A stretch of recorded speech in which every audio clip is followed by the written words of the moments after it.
teachings you heard me proclaim in the presence of many witnesses, and entrust them to reliable people who will be able to teach others also. Take the teachings you heard me proclaim in the presence of many witnesses, and entrust them to reliable people who will be able to teach others also. Take the teachings you heard me proclaim in the presence of many witnesses, and entrust them to reliable people who will be able to teach others also. Take the teachings you heard me proclaim in the presence of many witnesses, and entrust them to reliable people who will be able to teach others also. 2 Timothy 2:2. Hallelujah, 2 Timothy 2:2. Praise the Lord. 2 Timothy 2:2. You and me, let us proclaim the gospel. 2 Timothy 2:2. Hallelujah. 2 Timothy 2:2. Praise the Lord. 2 Timothy 2:2. You and me, Let us proclaim the gospel of Jesus Christ.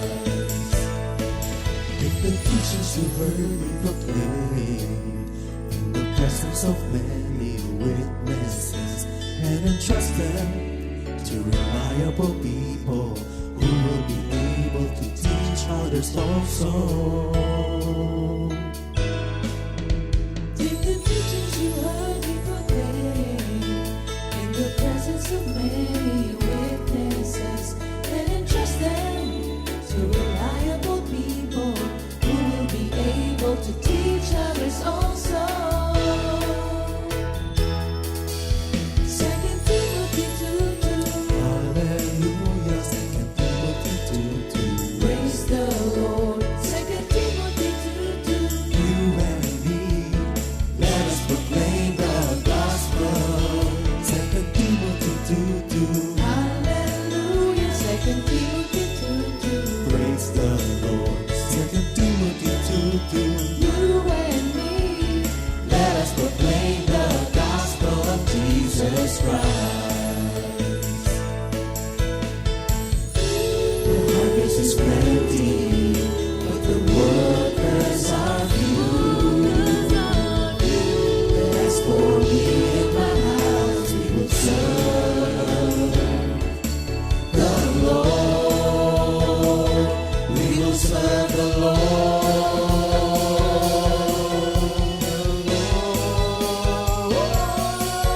2 Timothy 2:2. Hallelujah. 2 Timothy 2:2. Praise the Lord. 2 Timothy 2:2. You and me, let us proclaim the gospel. 2 Timothy 2:2. Hallelujah. 2 Timothy 2:2. Praise the Lord. 2 Timothy 2:2. You and me, Let us proclaim the gospel of Jesus Christ. 2 Timothy 2:2. Hallelujah. 2 Timothy 2:2. Praise the Lord. 2 Timothy 2:2. You and me, let us proclaim the gospel. 2 Timothy 2:2. Hallelujah. 2 Timothy 2:2.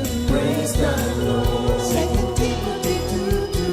You and me, let us proclaim, live up His name, delight in the Lord for His goodness. Let us proclaim, live up His name, delight in the Lord for His goodness. Let us proclaim, live up His name, delight in the Lord for His goodness. And He's God.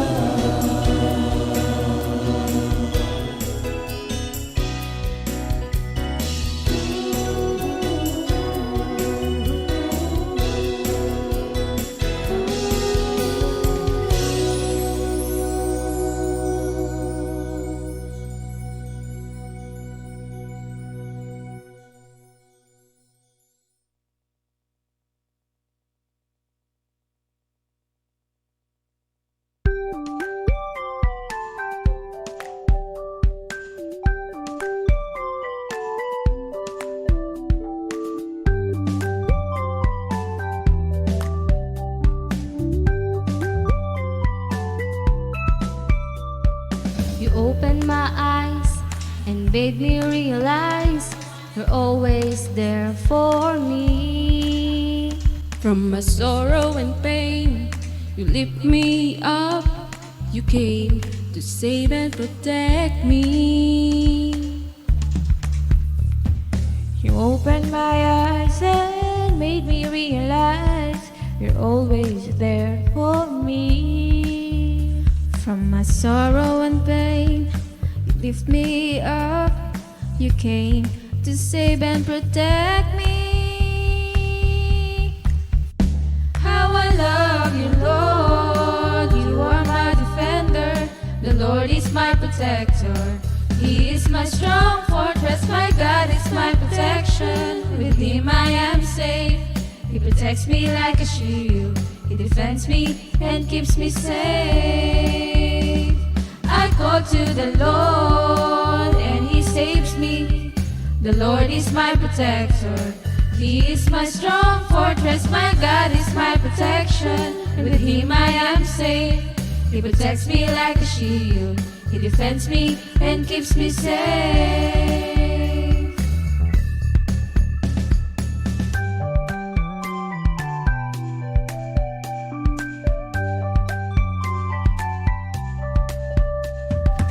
Danger of death was all around me.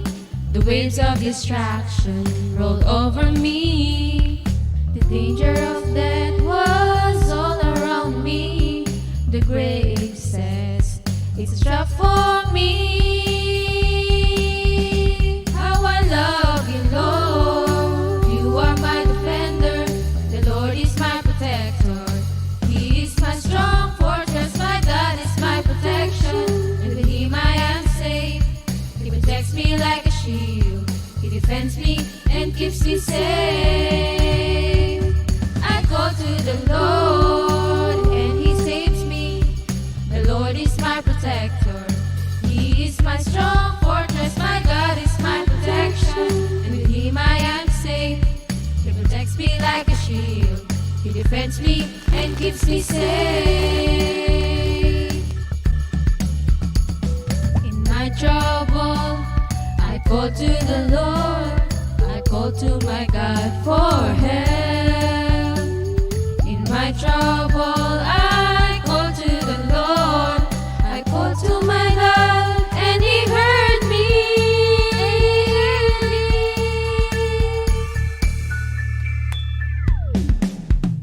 How I love you, Lord. You are my defender. The Lord is my protector. He is my strong fortress. My God is my protection. With Him I am safe. He protects me like a shield. He defends me and keeps me safe. I call to the Lord. The Lord is my protector. I call to the Lord. He is my defender. I call to the Lord and He saves me.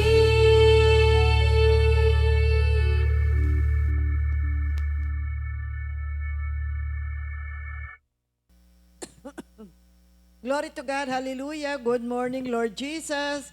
Isa na namang umaga po ang inyong ibinigay sa amin upang kami po ay mag-aral ng inyong mga salita. Glory to God, amen. Yes, glory to God, to all the faithful servants of Christ.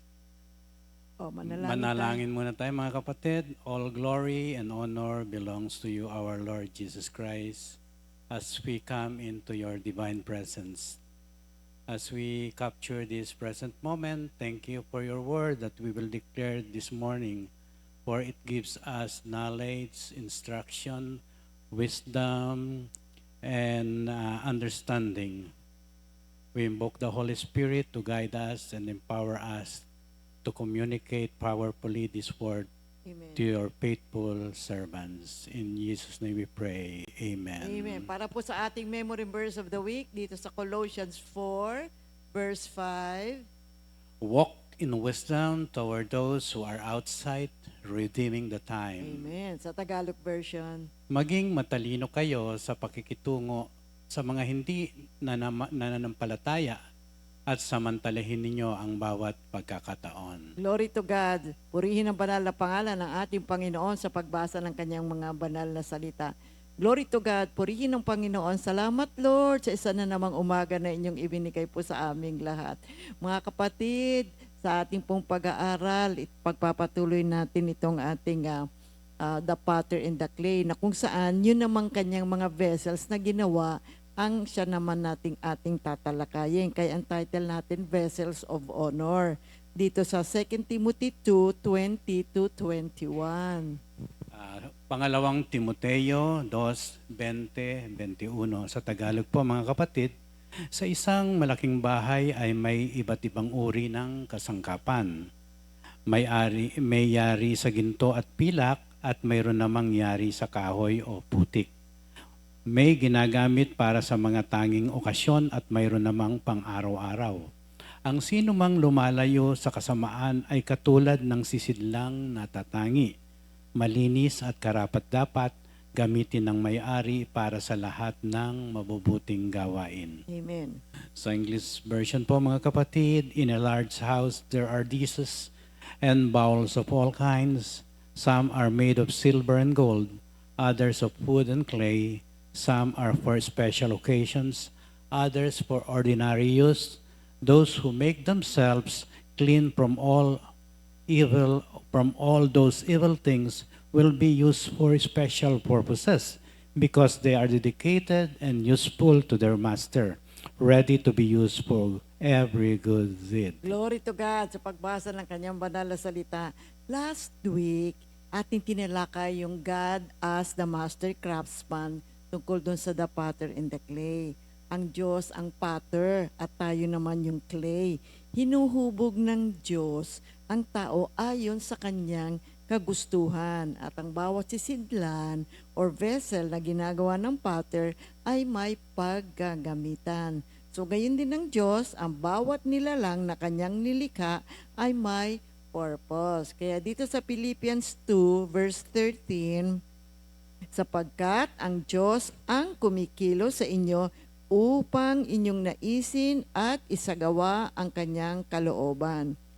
Because God is always at work in you to make you willing and able to obey His own purpose. Dito naman sa Ephesians 4 verse 15, sa halip sa pamamagitan ng pagsasalita ng katotohanan sa diwa ng pag-ibig, tayo'y dapat maging lubos na katulad ni Kristo na siyang ulo nating lahat. So instead, by speaking the truth in spirit of love, we must grow up in every way to Christ who is the head. So yan ang layunin ng ating Panginoon. Hinuhubog tayo ni Lord, ni God the Father, para marating natin yung level na maging katulad tayo ng ating Panginoong Hesukristo at tayo ay magamit ayon sa kanyang layunin. Yung Romans 9:29. Oo, ito namang Roma 9:21, mga kapatid. Wala bang karapatan ng gumagawa ng palayok na bumuo ng mamahalin o mumurahing sisidlan mula sa iisang tumpok ng putik? Sa English, mga kapatid, after all, the man who makes the pots has the right to use the clay as he wishes and to make two pots from the same lump of clay, one for special occasions and the other for ordinary use. Ano po ang binabanggit ng pararilang ito, mga kapatid, no? The phrase emphasizes God's sovereignty and authority over creation. Dito po inihahan tulad at siya sa isang magpapalayok na may kontrol sa putik o lupa, no? Ang imahe ng Diyos bilang isang magpapalayok ay nag-ugat sa lumang tipan na kasulatan tulad ng Isaiah 64 verse 8 at Jeremiah 18:6 na kung saan ang Diyos ay inilalarawan bilang umuhubog sa mga bansa at individual ayon sa kanyang kalooban. Binibigyan diin ng metaphor na ito na ang paniniwala sa pinakamataas na otoridad ng Diyos at ang idea na siya ay may karapatang tukuyin ang layunin at tadhana ng kanyang mga nilikha. Kaya nga nasa dito sa ating Bible verse sa 2 Timothy 2:20-21, di ba? Merong dishes and bowls of all kinds. Merong made of silver and gold, meron namang made of wood and clay. Merong for special purposes, merong for ordinary purposes.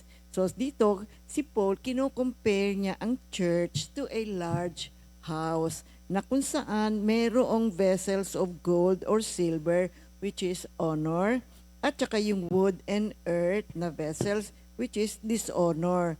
So yung distinction lies not in the material, but in its cleanliness and readiness for use. Merong vessel na ginagamit for special occasions. Itong bahaging ito ng talatang ating pinag-aaralan ay tumutukol sa mga individual or grupo na pinili para sa marangal na layunin. No? Sa kasaysayan kasi ng Biblia, madalas na pumipili ang Diyos ng ilang tao para sa mga particular na gawain, tulad ng mga patriarchs, prophets, at saka mga apostles. Yung mga sisidlan na ito ay itinilaga para sa kaluwalhatian ng Diyos at sa kanyang gawaing pagtutubos o redemptive work. Tulad ng nakikita sa buhay ng mga tao tulad nila Moises, nila David, nila Paul. Ang konsepto ng pagiging pinili para sa special na layunin ay yun nga idinidiin dyan sa ating binasang 2 Timothy 2:20-21 na kung saan yung mga mananampalataya ay hinihikayat na linisin ang kanilang sarili upang magamit sa isang marangal na layunin ng ating Panginoon.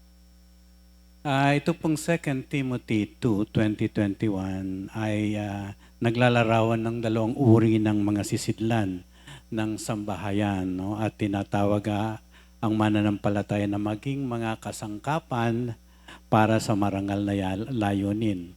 Nakahanay ng imahe ni Pablo at nagpapakita ng layunin ng Diyos na ihiwalay ang ilan para sa marangal na paglilingkod. Gayon din dito sa Efeso 2:10, no, itinuturo din ito na tayo ay gawa ng Diyos, nilikha kay Kristo Jesus para sa mabubuting gawa, na nagpapatunay na ang mga marangal na sisidlan ay ginawa para sa tiyak, itinalaga ng Diyos na mga gawain. Gayon din naman dito sa unang Pedro 2:9, no? Inilalarawan dito na ang simbahan bilang isang piniling bayan, isang maharlikang pagkasaserdote na nagpapakita ng kasiyahan ng Diyos sa paghahanda ng ilang tao para sa mga natatanging mga tungkulin na nagpapakita ng kanyang kaluwalhatian. So, merong mga vessels na ginawa for special occasions, meron namang for common use. Kaya itong praise na ito ay sinasabi sa atin na merong mga pinili for extraordinary roles, and yet, ang bawat isa ay may purpose sa plano ng ating Panginoon. Yung common use na vessel ay valuable pa rin naman yun. Kailangan pa rin naman sila, necessary. At yun ay ginagamit sa pang-araw-araw na pag-functions or paggamit. At nakaka-contribute din naman yun sa overall function ng creation ng ating Panginoon. You see? Kaya sinasalamin nito ang prinsipyo ng Biblia na ang lahat ng bahagi ng katawan ni Kristo ay mahalaga. Gaya ng inilarawan sa 1 Corinthians 12:14-26. Itinatampok dito na ang tema ng kababaang loob or humility at paglilingkod, service, na kung saan kahit ang di tila ganoon o napakahalaga na vessel, ay mahalaga rin. Meron din silang tungkulin, meron din silang purpose, at sila man ay kabahagi. At meron din silang role na ginagampanan sa kaharian ng ating Panginoon. Mahalaga din sila. Kaya yung Proverbs 16:4, the Lord made everything for His purpose. Now, even the wicked, for the day of disaster, confirming na yung common vessels, mga kapatid, ay nagfi-fit din yan, nagagamit din yan sa plano ng ating Panginoon. Kaya ang lahat ng bagay, mga kapatid, ay may purpose. Yung silya, nilikha yan para upuan. You see, ang kama, ginilikha para higaan. Yung sapatos, para isuot sa paa, proteksyonan yung ating mga paa. Yung kotse, di ba, may purpose din yan. At gagamitin mo yan kung saan mo gustong pumunta. So makikita natin, kapatid, ang bawat nilikha ng Diyos may gamit. Meron nga lamang na for special purpose, meron sa common use, pero silang lahat ay may gamit o may function sa plano ng ating Panginoon. At tingnan din natin ang tuon itong 1:15, no? Sinasabi dito, mga kapatid, iniaalis niya ang bawat sangang hindi nagbubunga at kanya namang pinuputulan at nililinis ang bawat sangang nagbubunga upang magbunga pa ng lalong sagana. Ito pong word sa John 15:2, it shows the master pruning branches, no? Those unfaithful are removed, indicating that utility in God's house varies according to His sovereign design, no? Amen. Tingnan po natin ang kahalagan nito sa ating buhay. Unawain po natin itong John 15:2 na dapat nating i-recognize and submit to God's ultimate authority and purpose for our lives. Kung meron mang pagpruning at dahil hindi nagbubunga, kailangan ito po yung mga masasamang ugali na dapat nating alisin na, yung mga bagay na hindi nakalulugod sa Panginoon, wag na natin aksahin ang buhay tungkol sa mga bagay na ito. And also understand that each person has a unique role and purpose designed by God, whether for common or special use na nabanggit nga kanina. No? Dapat din po natin na kung ano man position na binigay sa atin, no? Yes, kung paano Dahil tayo nilikha. tayo nilikha, no? Yakapin natin itong position na to. Tanggapin natin ang design Design. na at layo ng atin ng Panginoon para sa atin nang walang reklamo o pagtutultol. At sikapin natin na ang sisidla ng karangalan sa pamamagitan ng pamumuhay ng dalisay at pagsunod na handa para sa mga special na layunin ng Diyos. Magtiwala na ang plano ng Diyos ay perpekto, no, mga kapatid, kahit na hindi natin nauunawaan ang ating kasalukuyang mga kalagayan o tungkulin. Amen. God has the right, May mga karapatan ng kapatid. Diyos. Oo. Psalm 115 verse 3, na sinasabi dito sa Tagalog, ang Diyos namin nasa langit, naroroon ang Diyos namin at ang kanyang ginagawa ay kung ano ang ibigin. No? Our God is in heaven. He does whatever pleases Him. Ito po'y hina-highlight ang unrestricted divine prerogative ng ating Panginoon. When you say divine prerogative, ay maaring isalin sa Tagalog bilang banal na karapatan, kagustuhan ng Diyos, o tanging karapatan ng Diyos.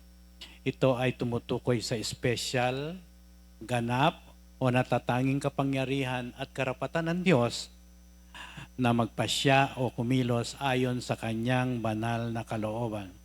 Sa konteksto po ng pamumuno, divine right na tinatawag, ito ay ang paniniwala na ang autoridad ay nagmula sa Diyos. At ang salitang banal na karapatan, tumutukoy sa karapatang nagmumula sa Diyos. Tanging karapatan ng Diyos ay nagbibigay diin sa eksklusibong otoridad din ng Panginoon.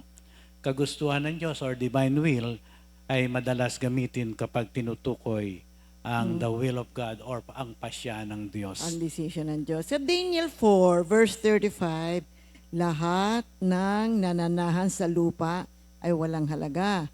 Ginawa niya sa hukbo ng langit anumang naisin niya. Walang maaaring mag-utos sa kanya ni makatutol sa kanyang ginagawa. So He does as He pleases with the army of heaven and the peoples of the earth. So itong verse na to, tayo po ay pinaalalahanan na walang creation ng Diyos. Ang maaring mag-contest sa kanyang authority.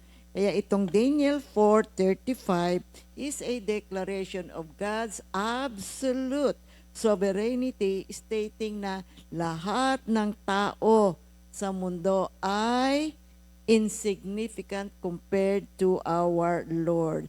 Siya ay kumikilos, gumagawa ayon sa kanyang salooben, mga kapatid. He does what He pleases in heaven and on earth, and no one can stop Him. You see, no one can question His actions or decision. So meaning to say, He is the supreme power and authority. Alam nyo, example dito, si Nebuchadnezzar.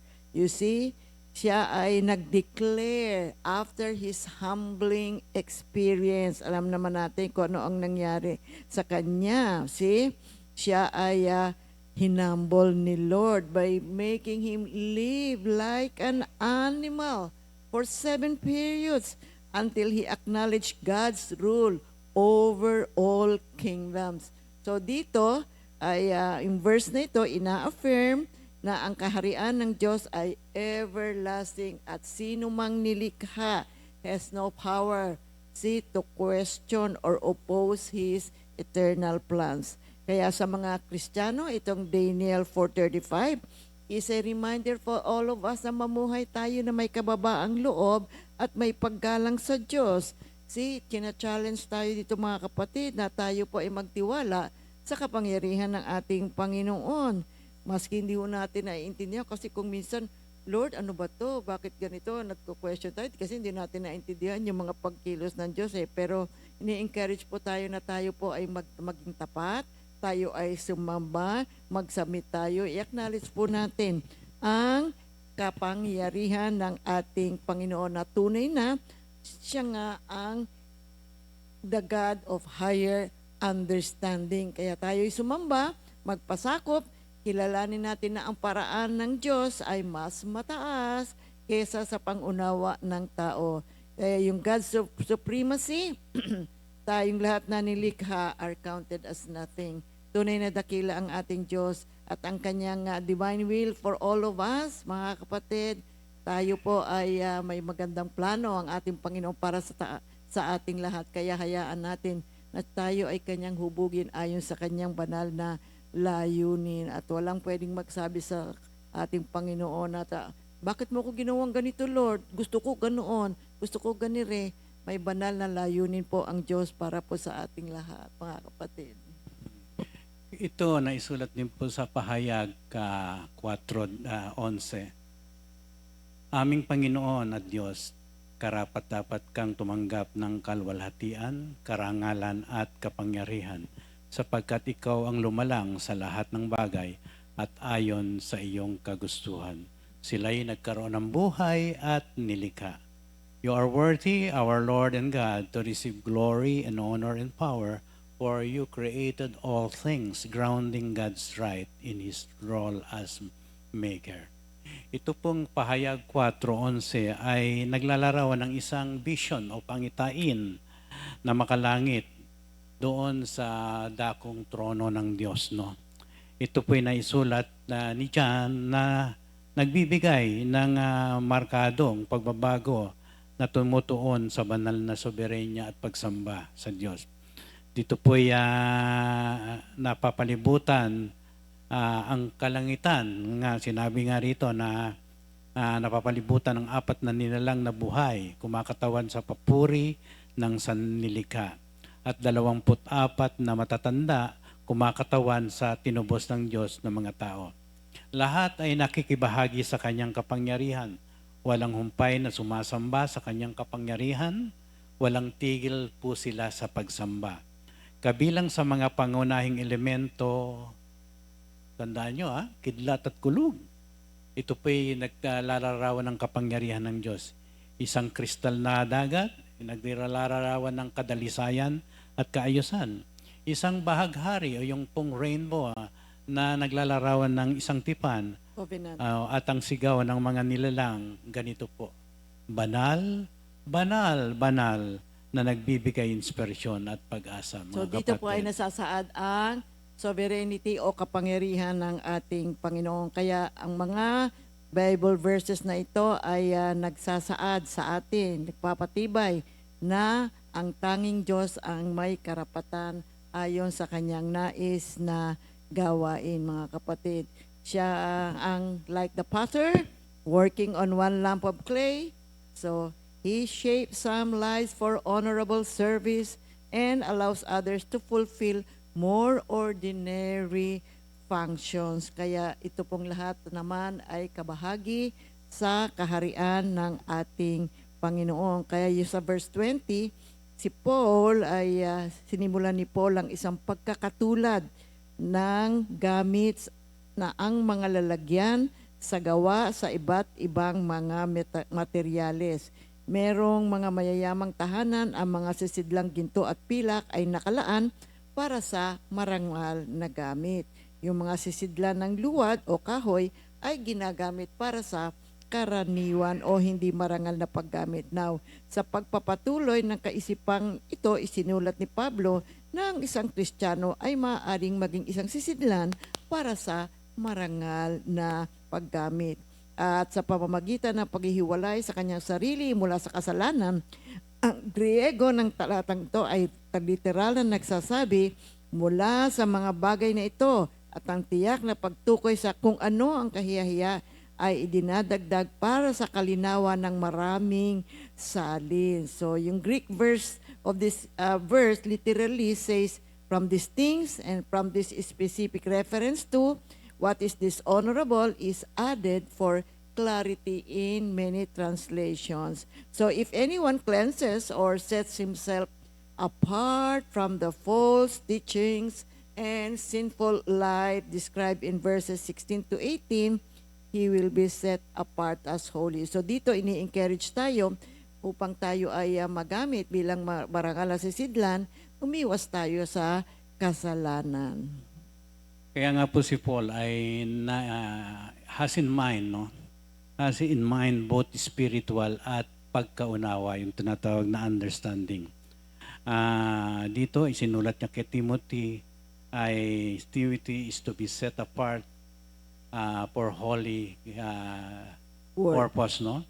And he is still also talking about this, about vessels, no? Na kailangan malinis, set apart vessels o sisidlan para useful to the master of the house, mga kapatid.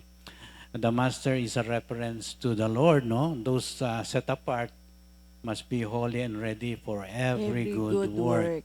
Pag sinabi mo pong good work, it also mentioned dito sa 2 Timothy 3:7 as 17. 3:17 rather, 2 Timothy 3:17 as something for which we are equipped through a focus on God's word.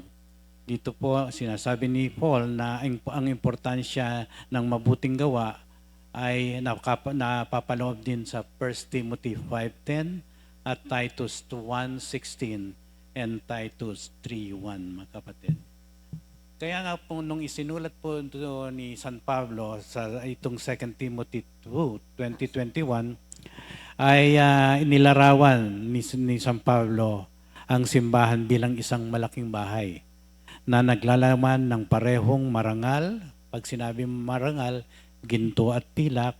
Hindi marangal, mention about kahoy o putik o lupa, no, na sisidlan.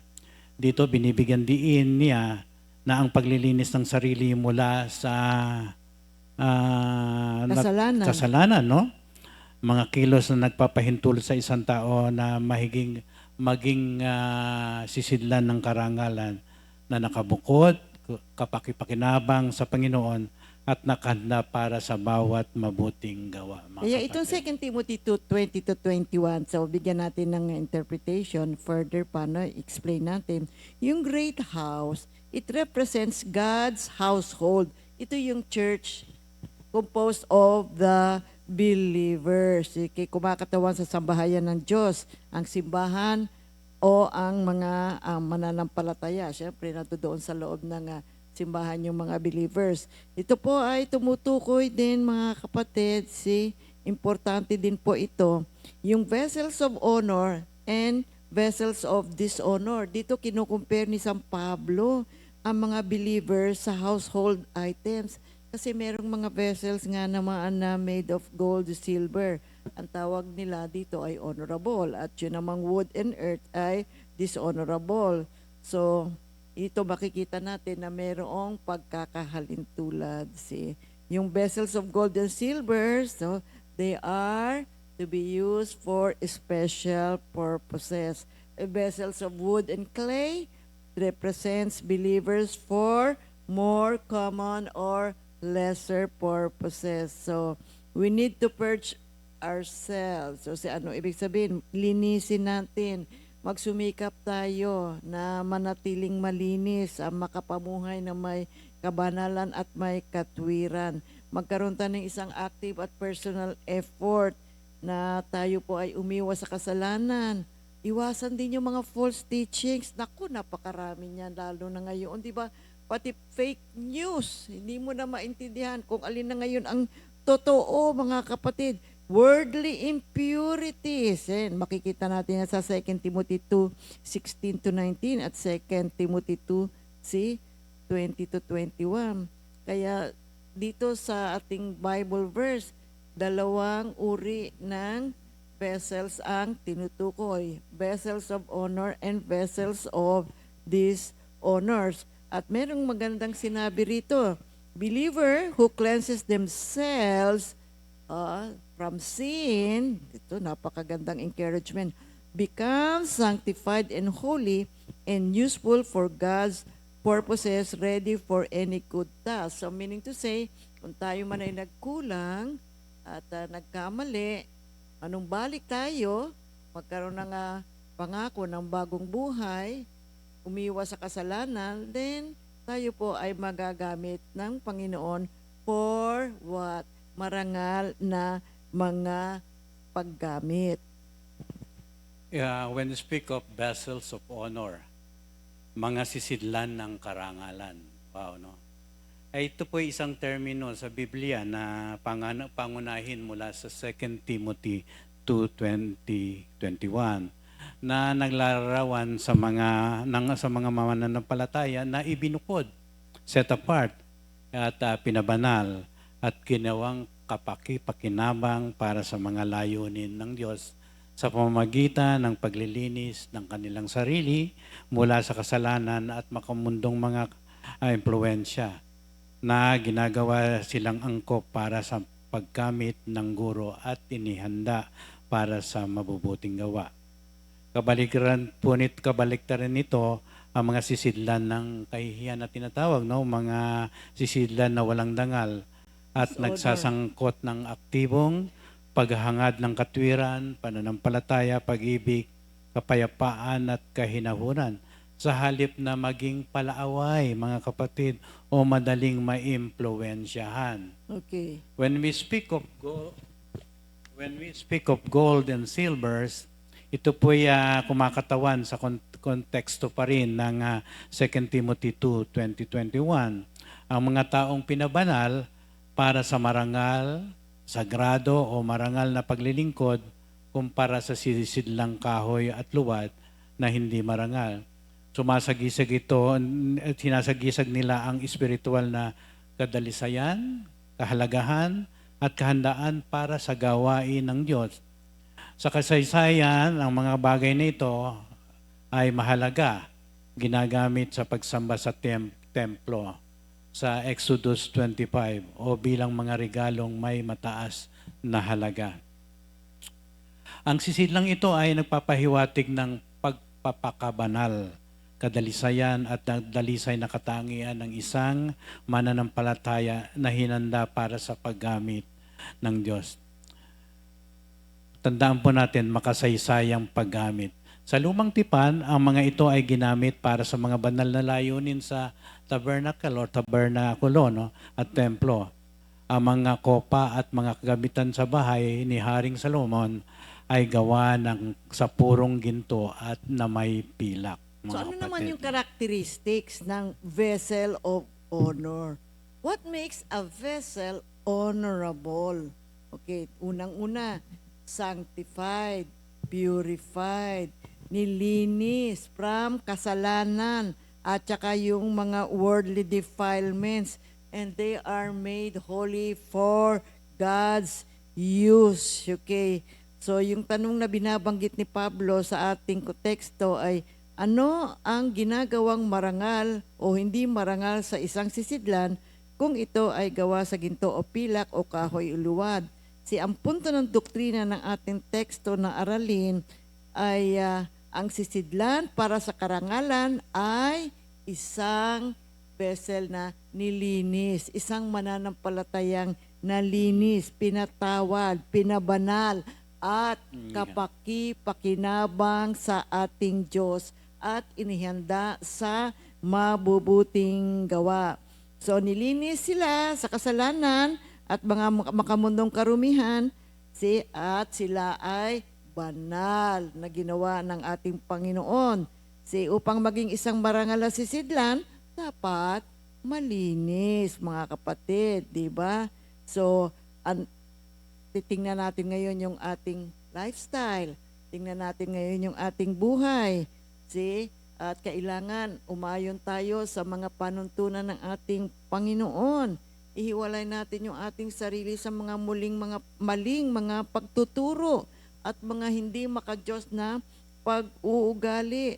You see, itong mga vessels of honor ay makita natin, sila po ay kinakatawan nilang isang paghihiwalay.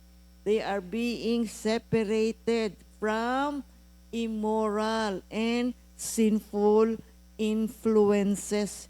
Sila ay nagpapanatili at sinisikap na mapanatili ang isang malinis, makatwiran at ganap na buhay upang manatili silang nagagamit ng ating Panginoon. Sila ay nagpapakita ng maka-Diyos na pag-uugali. Sila ay mabait, matiisin, mahinahon, umiiwas sa pag-aawayan at sumasalamin sa karakter ni Lord Jesus. Makikita mo ang ugali nila, kasama doon yung karakter ni Lord Jesus in thoughts, in words, and in deed. Kaya sila ay kapaki-pakinabang. Kaya yung purpose nitong purification o paglilinis, mga kapatid, sanctification, upang maging banal at magamit ng ating Panginoon. We have to make ourselves cleansed and ready for the Master's use. Yan po ang layunin ng buhay natin naman na tayo ay makapaglingkod sa ating Panginoon. So hayaan lang natin si Lord na hubugin tayo sa kanyang layunin. Kaya ang bawat isa sa atin ay mayroong purpose. Hanapin mo ano ang iyong life purpose. Mahalaga yon. At kapag natagpuan mo na kung ano ang purpose mo dito, manatili ka dyan.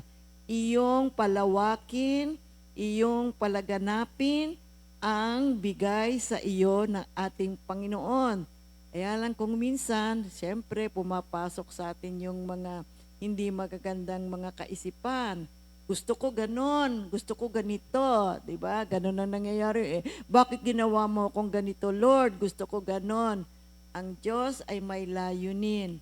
You have to find your purpose in life. And once you found it, stay there. Do everything to perform what God has created you for. Manatili ka dyan at bigyan mo ng luwalhati ang Diyos sa kanyang pagkakalikha sa iyo. Magpasalamat, magdasal. You see, hayaan natin kumilos ang Diyos. At kung may iba pa siyang mga pagkilos sa buhay natin, umayon lamang tayo sapagkat ang lahat ng iyan sa ating ikabubuti at ikaluluwalhati ng ating Panginoon. Kaya nga bilang duwad or clay sa kamay ng potter, masasabi ba natin, gusto ko ganito, bakit mo ako ginawang ganito?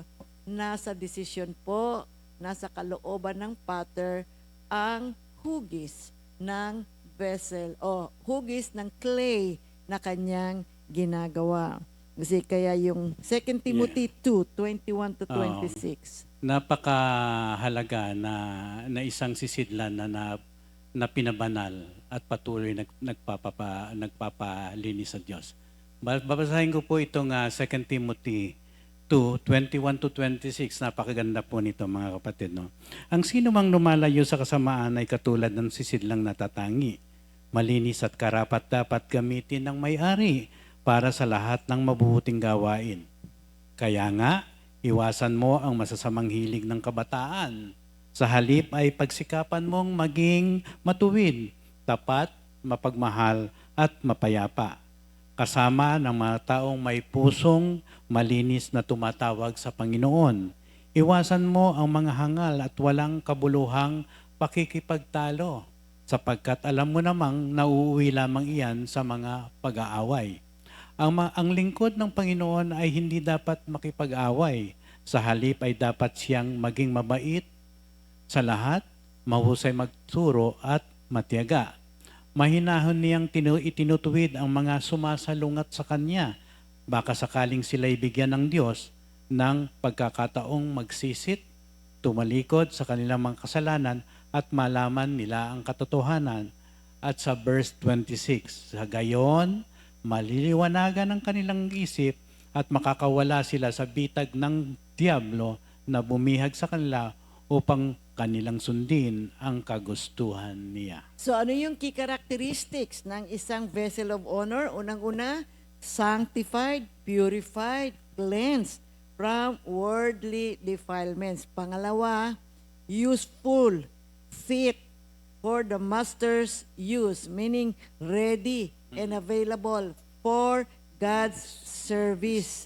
You see, like a clean, unbroken tool ready for work. So dito po mga kapatid, we are being equipped to do what God has planned. May plano ang Panginoon. Kailangan tayo po ay maging humble, umayon sa panuntunan ng ating Panginoon.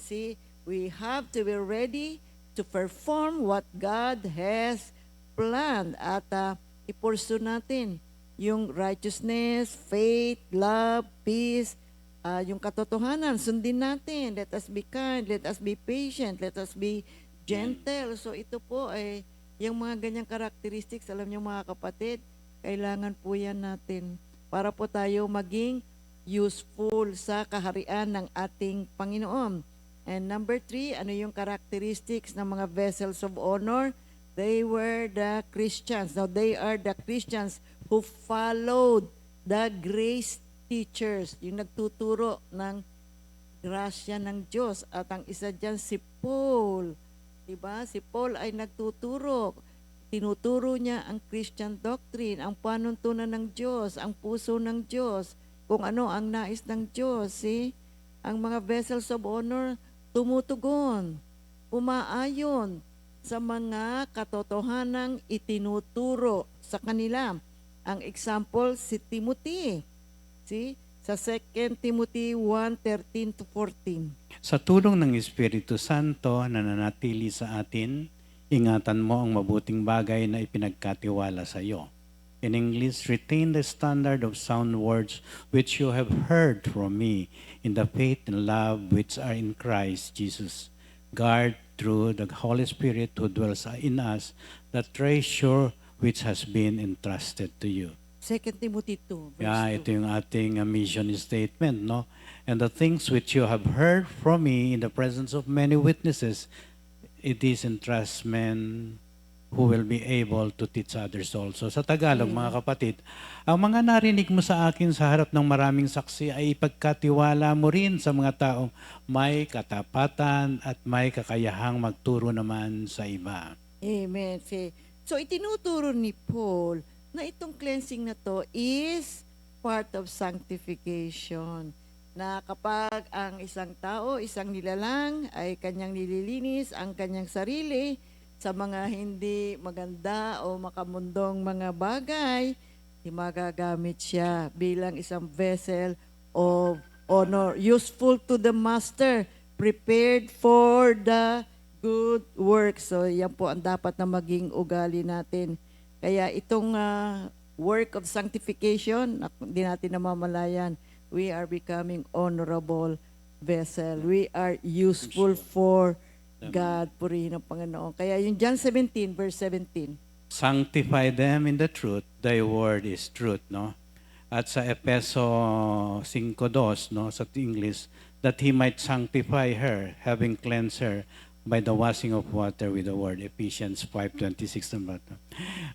Ito pong doctrinal conclusion sa ating lesson ay ano po ba ang sinasabi dito sa 2 Timothy 2:20-21, no?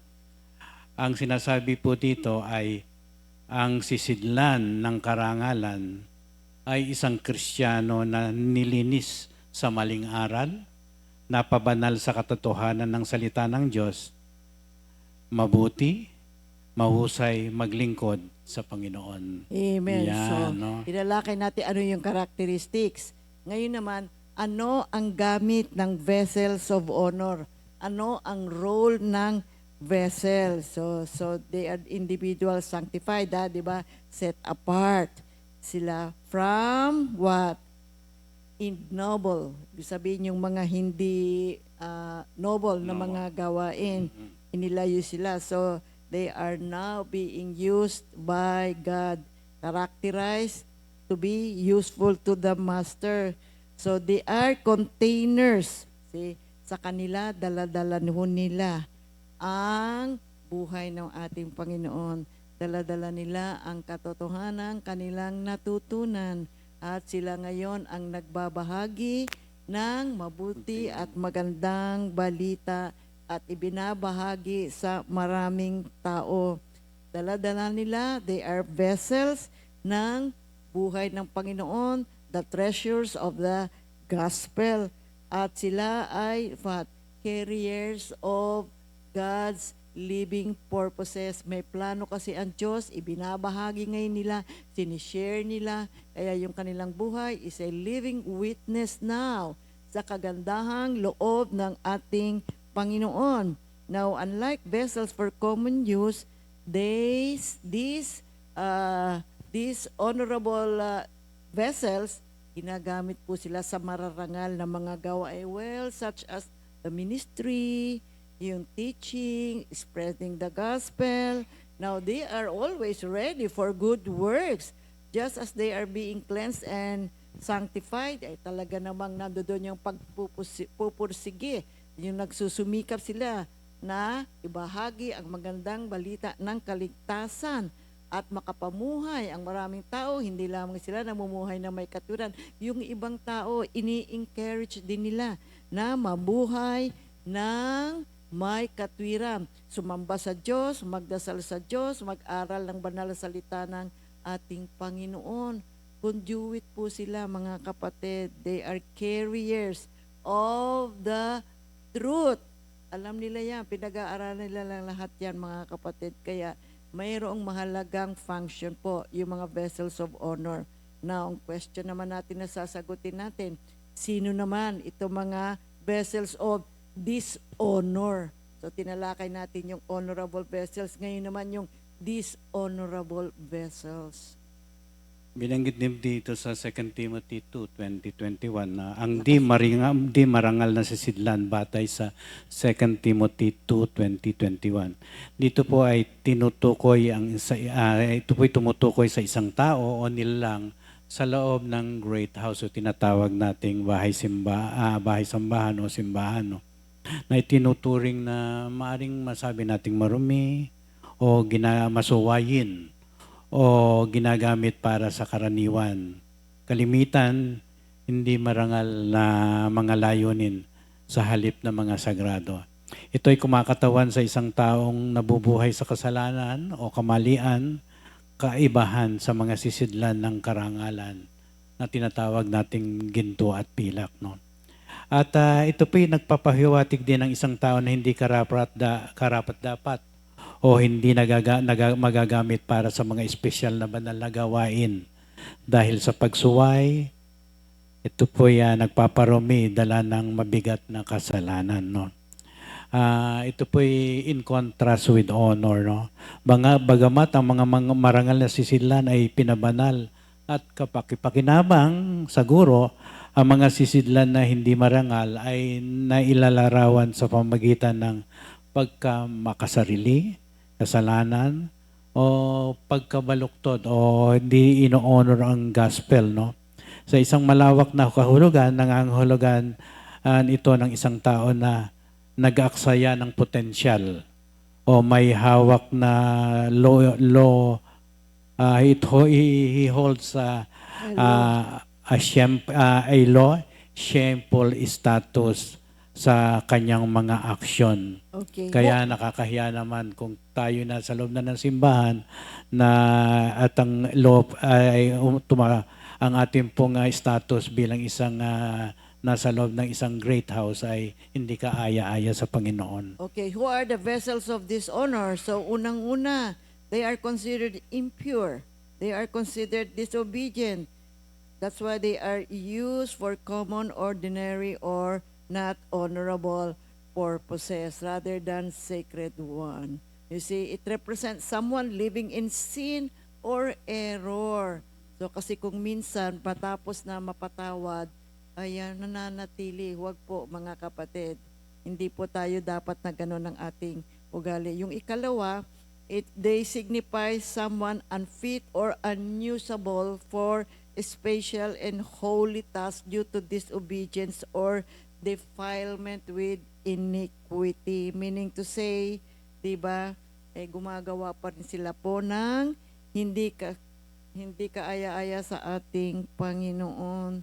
So, meron silang mga gifts, kaya lang nasasayang po, mga kapatid. Okay.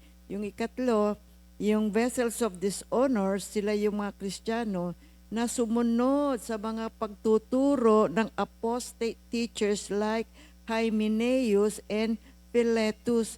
Yung apostate, ang ibig sabihin nun, ito yung someone who believes and then later on, inabandon niya yung kanyang belief, lumayo, humiwalay, umalis doon sa kanyang religion o sa kanyang pananampalataya. Kaya may payo dito sa 2 Timothy 2:16-18. Iwasan mo ang mga usapang walang paggalang sa Diyos, sapagkat ang mga iyan ang lalong naglalayo ng mga tao sa Diyos. Ang mga salita nila ay parang gangrene na kumakalat sa katawan. Kabilang sa mga nagturo ng ganito ay sina Hymeneo at Pileto. Lumihis sila sa katotohanan at ginugulo nila ang pananampalataya ng iba sa pamamagitan ng pagtuturo na ang muling pagkabuhay ay naganap na. Okay, so yun yung ikatlo. So who are the vessels of dishonor? These were the believers of Asia who have deserted Paul and his grace teaching. So yung Asia, yung noong panahon nila doon sa lugar nila, mga kapatid, doon sa kanilang siglo, lumayo sila, humiwalay sila yung mananampalataya doon sa region ng Asia. Kaya yung 2 Timothy 1:15, Alam mong ako'y iniwan ng lahat ng mga nasa Asia, kabilang sina Pigelo at Hermogenes. O, yun yung sinabi ni San Pablo. You see, 2 Peter 2:1. Noong una, may mga huwad na propetang lumitaw sa Israel. Gayon din naman may darating sa gitna ninyo ng mga huwad na guro.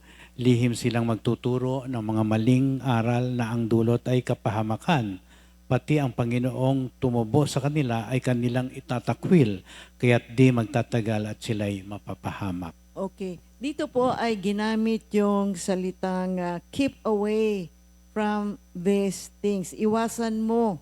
Sabi, iwasan mo ang mga usapang walang paggalang sa Diyos. It means, keep away from these things. Ibig sabihin nun, separate yourself. Ihiwalay mo ang sarili mo from false teachings. You see, huwag kang sumali dyan. Huwag mong paniwalaan yan. Sapagkat ang katotohanan ay tanging nasa salita ng Diyos lamang.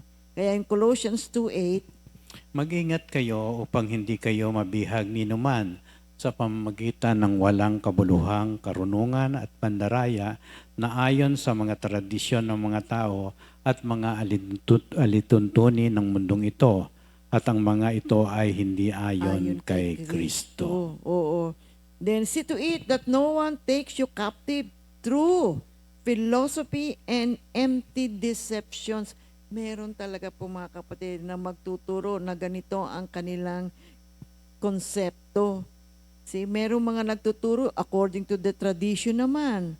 See, kailangan po mag-ingat tayo, discern natin at umiwas tayo at panatilihin natin na kung tayo ay tinawag na at nilinisan na ating Panginoon, being used for vessel of honor, yun ang paggamit, manatili at sikapin nating mapanatili natin ang biyayang ito sa atin ng ating Panginoon. You see? Oo. Maaring nasa isip ni Paul, no, ni Pablo, ang Yan, ang paglilinis. kanyang sinasabi ito. Oo, ang paglilinis ng mga sisidlan sa bahay sa parehong paraan na ginawa ni Jesus nung siya ay nagsalita apat na sa word. mga false teachers of the Pharisees dito sa Mateo 23, 25, 26. Basahin ko po mga kapatid, no. Ang sabi ni Jesus, "Kahabag-habag kayo mga tagapagturo ng kautusan at mga pariseyo, mga mapagkunwari. Nililinis ninyo ang labas ng tasa at pinggan, ngunit ang mga iyon ay puno ng kasakiman at pagiging makasarili. Bulag na pariseyo, linisin mo muna ang nasa loob ng tasa at pinggan at magiging malinis din ang mga labas nito." Now, how is a dishonorable Christian be cleansed from false teachings in order to be restored to a vessel of honor? Pwede. Diba mga kapatid? Nandito yan sa 2 Timothy 2:21. Nasa saad. Therefore, if anyone cleanses himself from what is dishonorable, he will be a vessel of honor. Use set apart as holy, useful to the master of the house, ready for good works. Purihin ang Panginoon. You see, 1 Thessalonians 4 verse 4, that each of you know how to possess his own vessel in sanctification and honor. Ano ibig sabihin nito? Now, this verse emphasizes personal responsibility at self-control. Ini-encourage tayo ngayon na yung buhay natin, yung ating katawan, tayo po ay mga templo ng banal na Espiritu. Huwag nating gamitin ang ating sarili for sinful purposes, mga kapatid. Do not be an instrument of sin, but rather, kontrolin natin, alagaan natin yung ating sarili. Magkaroon tayo ng self-discipline. Now, the vessel refers to our own body. So let us live in a way that is set apart for God's holiness and with dignity. Umiwas ng kasalanan. Umiwas sa mga hindi makabubuti sa ating buhay. Umiwas tayo sa mga kilos, paggawa na kung saan ay makapaghihiwalay sa tayo sa presensya ng ating Panginoon. Naku kapatid, mamuhay tayo sa paraang nakalaan para sa ating Diyos. May dignidad, iwas tayo. Pray a lot. And then study the Word of God. Always study the Word of God. Okay. Now, ito. How is the dishonorable Christians cleansed from false teachings? Diba? Now, meron pong 3 steps. Ito po. Step 1. Unang hakbang, mga kapatid. Ang unang hakbang ay ang pagtatapat ng kasalanan. Meaning, the first step is confession of sin. Unang 1:9, no? At pagpapanumbalik sa pagtuturo ng ministry of truth by the indwelling of the Holy Spirit. Okay. John 14:26, Ngunit ang patnubay, ang Espiritu Santo na isusugo ng Ama sa pangalan ko, ang siyang magtuturo sa inyo ng lahat ng bagay at magpapaalala ng lahat ng sinabi ko sa inyo. Dito rin po sa unang 1, 2, 20, 21 at 27. Ngunit ipinagkaloob na sa inyo ang Espiritu Santo at dahil dito ay alam na ninyo ang buong katotohanan. Sumusulat ako sa inyo hindi dahil sa hindi ninyo alam ang katotohanan, kundi dahil alam na ninyo ito at alam din ninyong walang kasinungalingang nagmumula sa katotohanan. Amen. The second step is to put off the false teaching. Okay.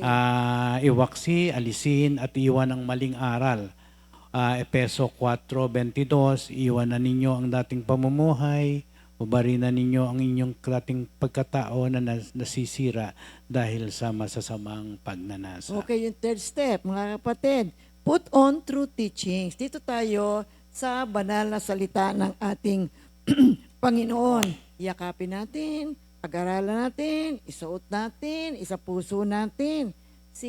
Ang banal na salita ng ating Panginoon. Si Ephesians 4:23-24. Magbago na kayo ng diwa at pag-iisip at ang dapat ninyong isuot ay ang bagong pagkatao na nilikhang kalarawan ng Diyos at nahahayag sa matuwid at banal na pamumuhay ayon sa katotohanan. Okay. Acts 20:32. Sa mga gawa 20:32, at ngayon itinatagubilin ko kayo sa Diyos at sa kanyang salitang nagpapahayag ng kanyang kagandahang loob.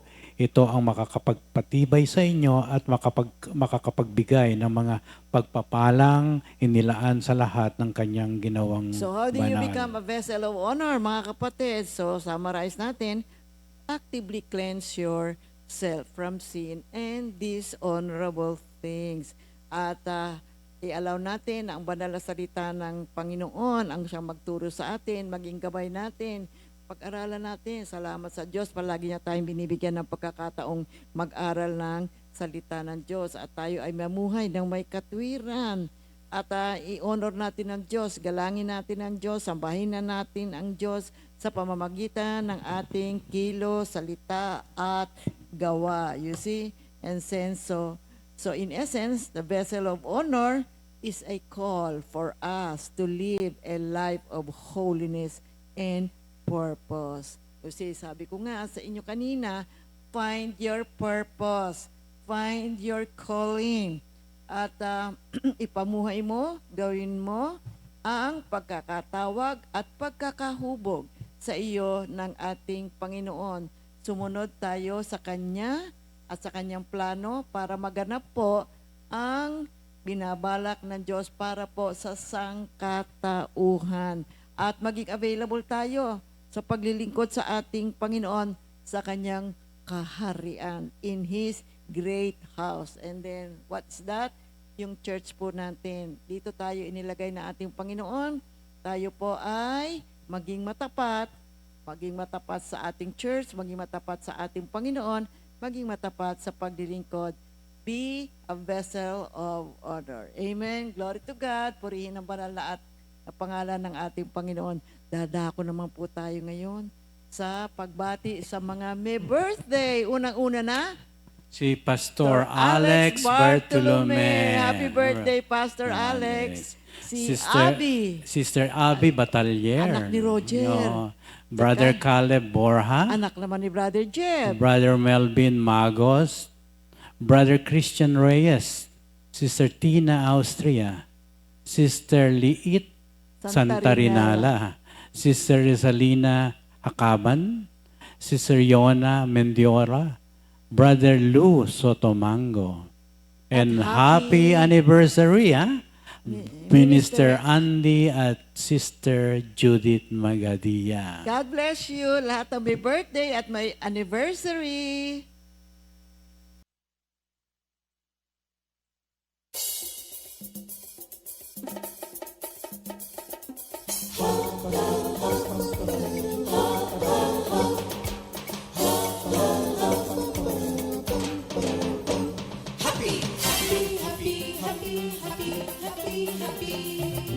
Happy birthday, happy birthday.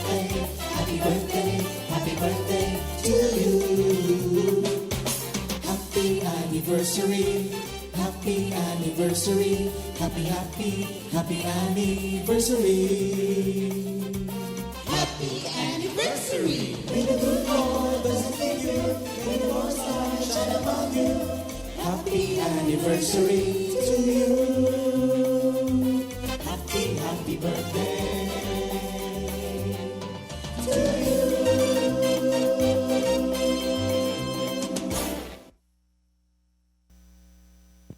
Glory to God, hallelujah, purihin ng Panginoon. Reminder sa lahat ng active covenant members, may election po tayo para sa ating Board of Governors.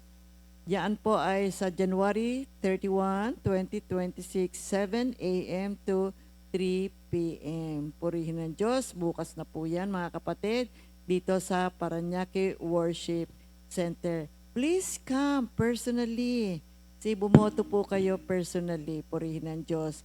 So, we have a repeat new song of the week. Title po, Give Glory to the Lord, composed by Sister Sally Bartolome. Okay, closing prayer. Diyos amang dakila, nagpapasalamat po kami sa mensahe mo sa 2 Timothy 20:21 at sa 2021 no, at binasa rin namin up to 2026. Salamat po at supisyente ang grasya mo upang magawa po namin ang itinalaga mo sa amin na maging kami ay vessel of honor. Dakilain at parangalan ng iyong banal na pangalan sapagkat nais mo na kami na mga nilikha mo ay magkaroon ng isang potensyal na pamumuhay, may purpose sa mundong ito na maipalaganap ang iyong mabuting balita. At ito'y mangyayari lamang sa magitan ng tulong ng banal na Espiritu na nasa amin na at patuloy na pag-obey at submission to your will. Kaya ngayon pa lamang, Lord, nagpapasalamat na kami sa mga taong gagamitin mo at ang mga potensyal na binigay mo na nagip sa kanila ay mabigyan ng karangalan ang iyong banal na salita. All for your glory. In Jesus' name we pray. Amen. God bless everyone.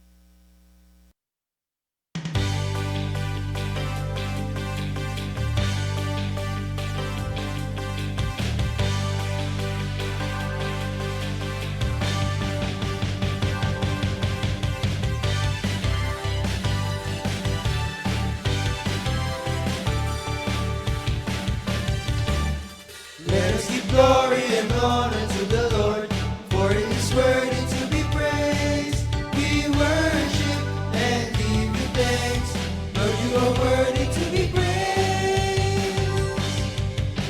Let us give glory and honor to the Lord, for He is worthy to be praised. We worship and give you thanks, Lord, you are worthy to be praised. We lift your name on high, Lord Jesus. No other God that can save us. Every knee shall bend, every tongue confess that Jesus Christ is Lord.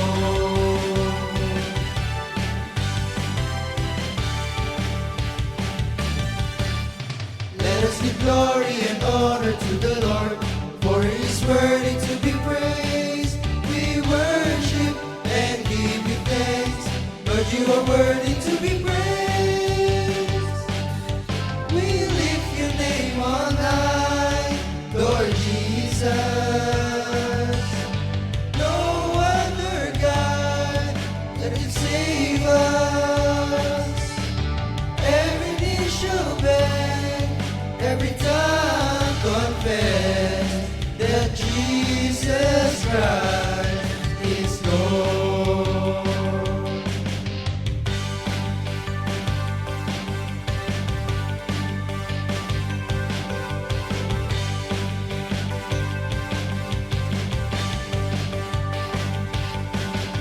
Let us give glory and honor to the Lord. Let us give glory and honor to the Lord. Let us give glory and honor to the Lord. Let us give glory and honor to the Lord. Let us give glory and honor to the Lord, for He is worthy to be praised. We worship and give you thanks,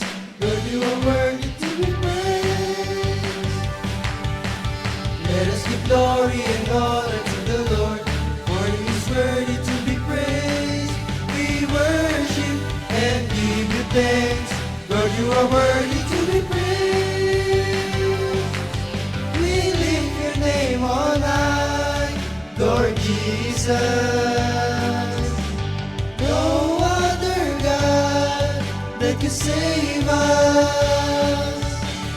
Every knee shall bend, every tongue confess that Jesus Christ, that Jesus Christ, that Jesus Christ is Lord. That Jesus Christ is Lord.